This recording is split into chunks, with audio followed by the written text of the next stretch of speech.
Сәлем достар, сіздермен мен Әйгерім. Бүгін сіздерменен үй жағдайында картошкамен жасалатын пирожкидің жасалу жолын көрсететін боламын. Менімен бірге жасап көруге кеңес беремін. Соңына дейін бірге болыңыздар.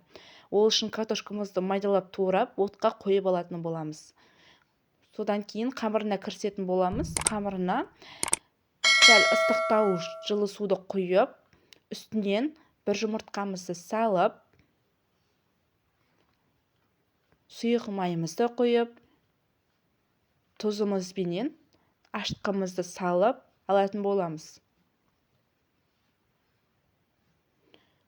Тұзымызбен ашытқымызды барлығын салып болғаннан кейін лопатаның көмегімен жақсылап араластыратын боламыз.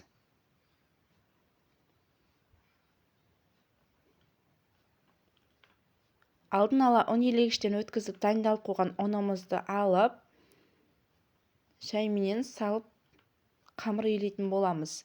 Ұнымызды бірден салып жіберуге болмайды, өйткені түйіршіктеніп қалуы мүмкін. Сондықтан жайменен бөліп салып қамыр илегендеріңіз дұрыс. Содан кейін иленген қамырдың үстінен азырақ сұйық май құйып, тағы да жақсылап қолменен жұмсақ қамыр илеп шығатын боламыз. Осылай қамырымыз жылтырап, жұмсақ болып шықты. Осыны енді 1 сағат көлеміне бетін жауып қойып қоятын боламыз. Қамырымыздың кішкене көтерілу қажет. Жаңағы отқа қойып пісіріп алған картошкамыздың үстінен тұзымызбенен қара бұрышымызды қосып, картошка езгішпенен жақсылап езіп алатын боламыз. Картошка езгіш болмаса, вилканың көмегімен езуге де болады. Осылай жақсылап езіп шығатын боламыз. Мен толық рецепті описание бөліміне жазып қалдыратын боламын. Сол жерден өтіп көрсеңіздер болады. Барлығын жақсылап араластырып езіп алдық.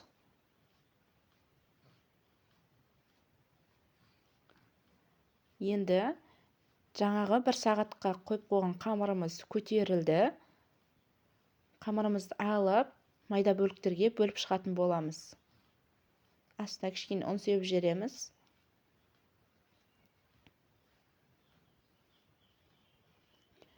Осылай майда бөліктерге бөліп шығамыз. Мейлінше майдалау болғаны абзалырақ. Себебі пирожкилеріңіздің қамыры үлкен болса, үлкен болып, ебедейсіз болып кетуі мүмкін. Сондықтан майдалау қамыр алып істегендеріңіз жақсырақ болып шығатын болады. Әрі ішіндегі қамыры да жақсы пісіп шығатын болады.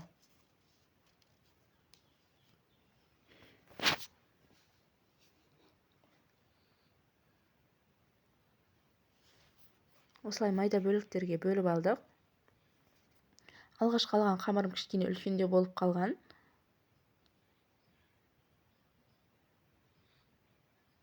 Осылай бүгуі де өте оңай, жеңіл түрі. Қамырымызды қолменен ақ жаямыз. Оқтаудың мүлдем қажеті жоқ. Қолымыздың икемімен жайып алып, ортасына картошкамызды салып, екі шетін ортасына әкеп бүгіп алатын боламыз.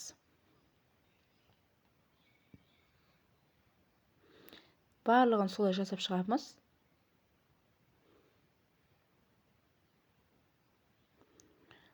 Түйіп болғаннан кейін үстіне кішкене ұрғылап жіберіңіздер. Сонда пирожкилеріңіз кішкене жайылатын болады.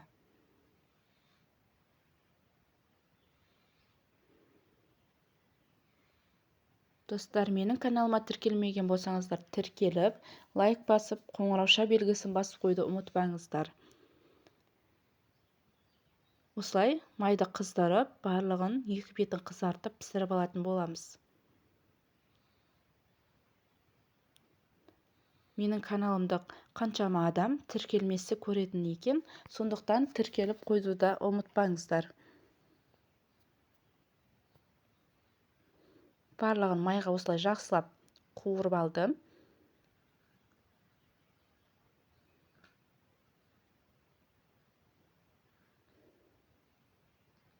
өте жұмсақ болып шығатын болады бұл пирожкилер. Міне көріп тұрғандарыңыздай пісіп шықты, жұмсақ, өте дәмді болып шықты. Менімен бірге соңына дейін болғандарыңыз үшін рахмет. Сау болыңыздар.